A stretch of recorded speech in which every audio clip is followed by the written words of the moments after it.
Pessoal, tudo bom?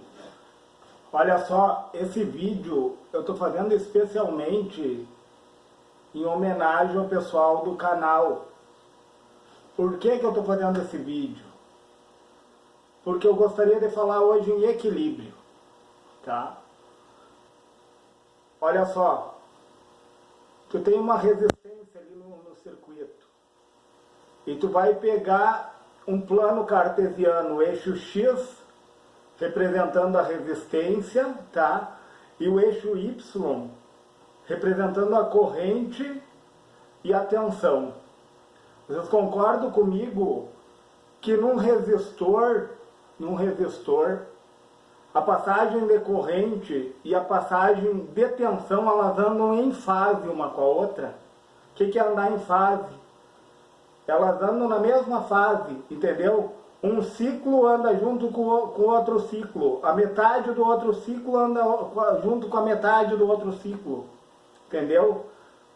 60 Hz de oscilação, né?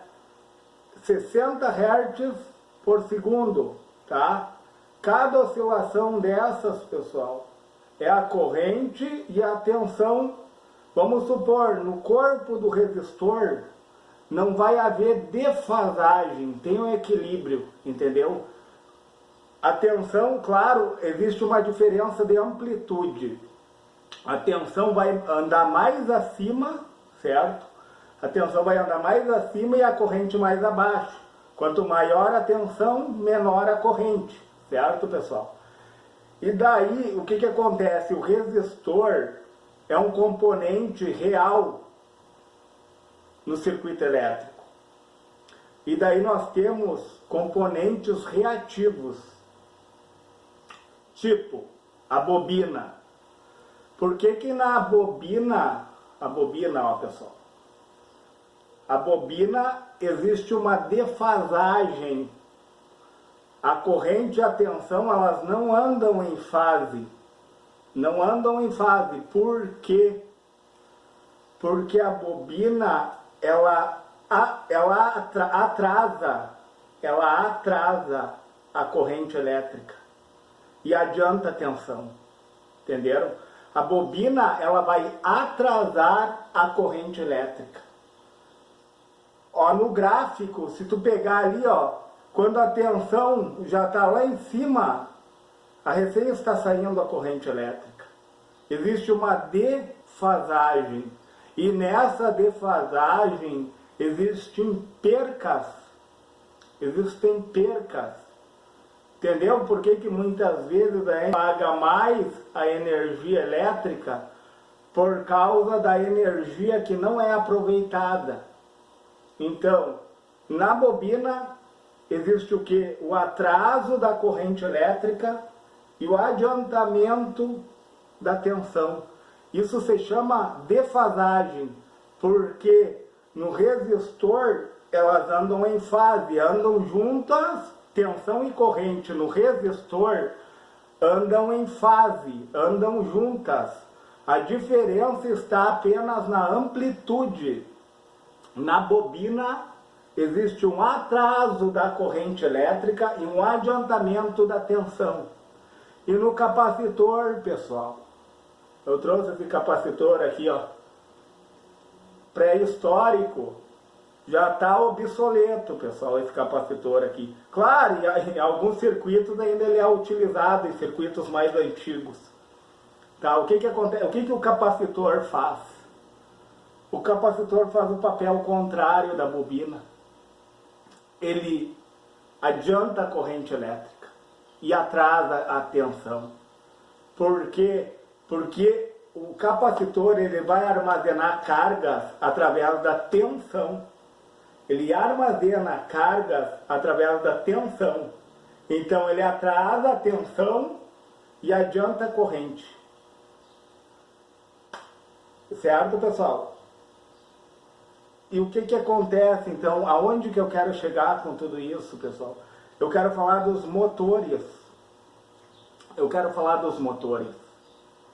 Porque o que acontece numa fábrica que tem muitos motores? Os motores têm bobinas, pessoal. E daí se tu vai pegar o gráfico ali, ó, o eixo X, tá? O eixo X é a resistência, ou tu pode falar que é a impedância, tá? Então o que acontece? O eixo X é resistência, por isso que a impedância do eixo X é zero. Aliás, pessoal, não pode dizer que é impedância, porque impedância é a defasagem, tá? É a perca ou o ganho, tá? Então, o eixo X ali, ó, o resistor, ele tá, o ângulo dele é zero em relação à impedância.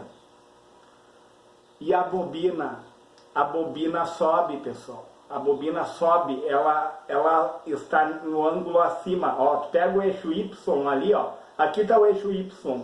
A bobina está acima do X e o capacitor está abaixo do X.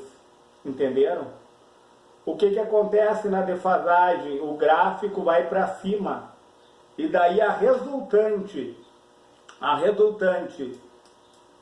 entre a bobina e a resistência, a resultante é a impedância, pessoal. Olha só.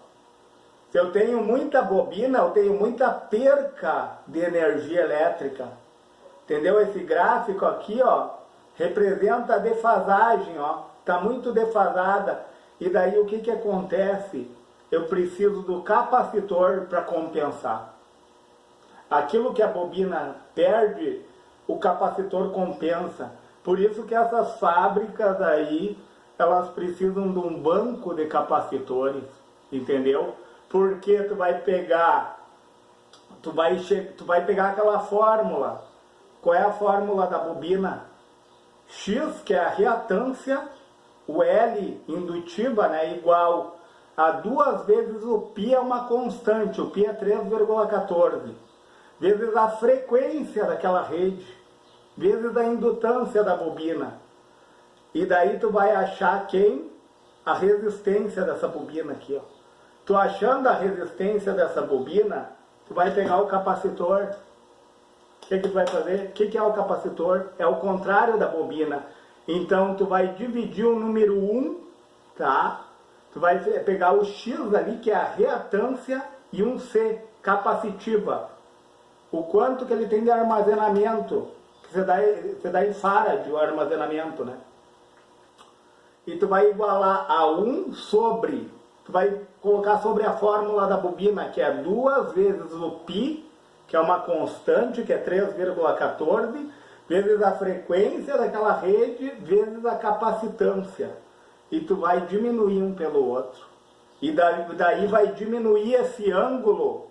Quanto mais alto o ângulo para cima, ó, a bobina leva o ângulo para cima. E a resultante da bobina e da resistência vai dar a impedância, certo?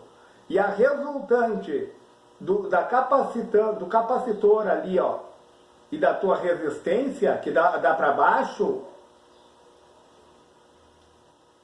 vai dar a impedância, entendeu?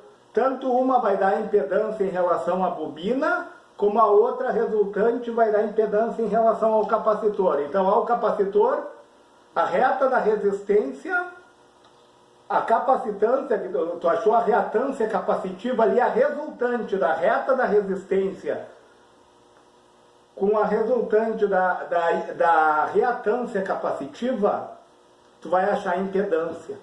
Entendeu, pessoal? Por que nas fábricas, os motores são os maiores consumidores de energia elétrica? Os motores. E quem é que vem para compensar? Porque os motores têm bobina. Eles levam essa impedância lá para cima, entenderam, pessoal? Essa defasagem. Por que a bobina e o capacitor são componentes reativos? Por quê? Vou pegar essa bobina aqui. O motor tem bobina também, pessoal. Tá? Por que bobina e capacitor são elementos reativos? Porque um vai perder e o outro vai compensar. Diminuindo o que? A defasagem, diminuindo a perca. Entendeu? Por que num circuito nós temos bobinas e capacitores? Claro, eles têm vários papéis, a gente sabe, né?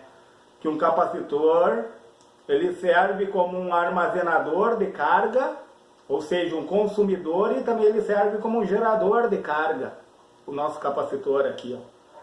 E a bobina serve como um armazenador de carga, como nós sabemos, né?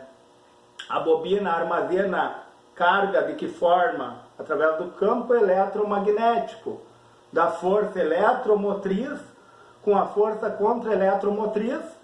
O campo é gerado um campo, ele é colapsado, daí ela armazena carga. Tanto é que a gente pode falar lá naquele sisteminha de Buck quer dizer balde do inglês, ela é como um balde armazenando cargas. E o capacitor da mesma forma, porém o capacitor armazena carga através das placas dele, através da tensão, entendeu? Através da DDP, diferença de potencial, ele armazena carga. Então é interessante a gente saber disso, né, pessoal?